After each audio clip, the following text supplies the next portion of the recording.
જૂનાગઢના શિવકન્યા ડોક્ટર અનુશ્રી સાઈ મલ્લિકાએ 11 જ્યોતિર્લિંગ સાથે 1600 કરતા પણ વધુ મંદિરોમાં શિવ પૂજા કરી છે. મનોવિકલાંગ અને અનાથ આશ્રમના બાળકોની સેવા એ જ એક શિવ પૂજા છે તેવું સાર્થક તેમણે પૂરું પાડ્યું છે. આજે પવિત્ર મહાશિવરાત્રિના પર્વ નિમિત્તે દરેક શિવ મંદિરોમાં શિવજીના પૂજન અર્ચન સાથે હર હર મહાદેવનો નાદ ગૂંજી ઉઠ્યો છે. શિવાલયમાં ભક્તોની ભીડ જોવા મળી છે. પરંતુ દર્શક મિત્રો, આજે આપણે એક એવી શિવકન્યાની વાત કરવા જઈ રહ્યા છે જેમણે ઉઠતા બેસતા કે સૂતી વખતે શિવ એ જ જીવનનો મંત્ર સાર્થક કર્યો છે. સંતોની પાવન ભૂમિ એવા જૂનાગઢમાં રહેતા ડોક્ટર અનુશ્રી સાઈ મલ્લિકાએ અત્યાર સુધીમાં 11 જ્યોતિર્લિંગ સાથે 1600 કરતાં વધુ જુદા જુદા શિવાલયમાં શિવજીની આરાધના કરી છે. મહાકાલ અને સાઈબાબામાં અતૂટ શ્રદ્ધા ધરાવતા આધ્યાત્મિક ડોક્ટર અનુશ્રી સાઈ મલ્લિકા અલ્યાબાઈ હોલકરના પંથે ચાલીને જુદા જુદા ગામોમાં મહિલાઓમાં પણ શિવ શક્તિ અને ભક્તિનો પ્રચાર કરી રહ્યા છે. બાલ્ય અવસ્થાથી જ ભગવાન શિવમાં અતૂટ શ્રદ્ધા ધરાવતા ડોક્ટર અનુશ્રીએ પોતાનું નામ અને સમગ્ર જીવન તો શિવજીને જ અર્પણ કર્યું છે. ખુદ પાર્વતીજીનું સ્વરૂપ ધારણ કરીને સતીમાની પ્રથાથી શાસ્ત્રો અને પુરાણોમાં બતાવ્યા મુજબ અલગ અલગ દ્રવ્યોથી શિવજીનું પૂજન કરવું એ તેમનો નિત્યક્રમ છે. રોજ જુદા જુદા ગામોના શિવાલયોમાં પૂજન અર્ચન કરવાની સંકલ્પની સાથે ડોક્ટર શિવકન્યા અનુશ્રીએ માનવ સેવા એ જ પ્રભુ સેવાનું સૂત્ર સાર્થક કર્યું છે.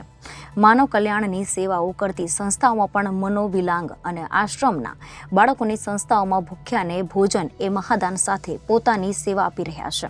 આ સાથે જ તેમણે અન્નદાન અને મહાદાનનું સૂત્ર પણ સાર્થક કર્યું છે.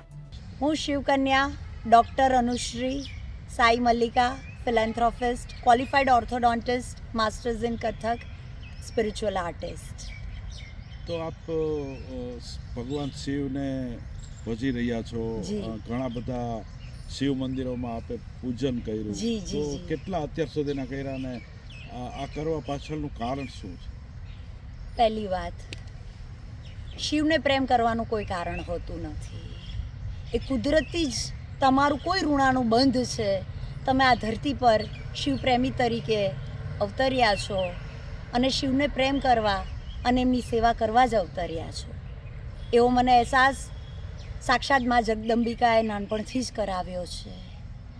અને આ યુગમાં જેમ પહેલાં અલ્યાબાઈ હોલકર શિવલિંગ લઈને ગામ ગામ ફરતા હતા, શિવજીનો પ્રચાર કરતા હતા. જૂનું સોમનાથ બી એમને સ્થાપિત કર્યું છે. કાશી વિશ્વનાથની વાત બી થાય તો બી અલ્યાબાઈનું નામ લેવામાં આવે છે. એ જ રીતના મા જગદંબિકાએ સ્વયં મને હંમેશા ઇન્સ્પાયર કરેલી છે કે બેન, આપણે શિવભક્તિમાં લીન રહો. શિવભક્તિ જ તમારું અખંડ સુખ છે અને સુકૂન છે. કારણ કે શિવ સરળ છે, શીતલ છે, શાંત છે ને સ્થિર છે. એ બધા જ ગુણ તમારામાં તમારે પલ પલ એનું આચરણ કરવાનું છે અને ગામ ગામ જઈને શિવનો મહિમા સમજાવવાનો છે, શિવ પૂજન કરવાનું છે. મહાદેવી સતી જગદંબિકા જ્યારે પહેલા અવતારમાં આવ્યા સતી બનીને, તો એ શિવલિંગનો અભિષેક કરતા હતા, પાર્થેશ્વરનો. અને એમને હંમેશા હરેક કન્યાને એ જ સમજાવ્યું છે કે આપણે બધા જ શિવ કન્યા છે અને શિવની ઉપાસના કરવાની છે. અને આ ધર્મ વધારે ને વધારે આગળ લઈ જવાનું છે. આ સંસ્કૃતિ આપણી, આ પ્રથા આપણી અને મા અંબિકાના વચન આપણે સદાય માટે નિભાવવાના છે. જય શ્રી મહાકાલ, જય Shri Ambe. Bureau report Janadesh news, Junagadh.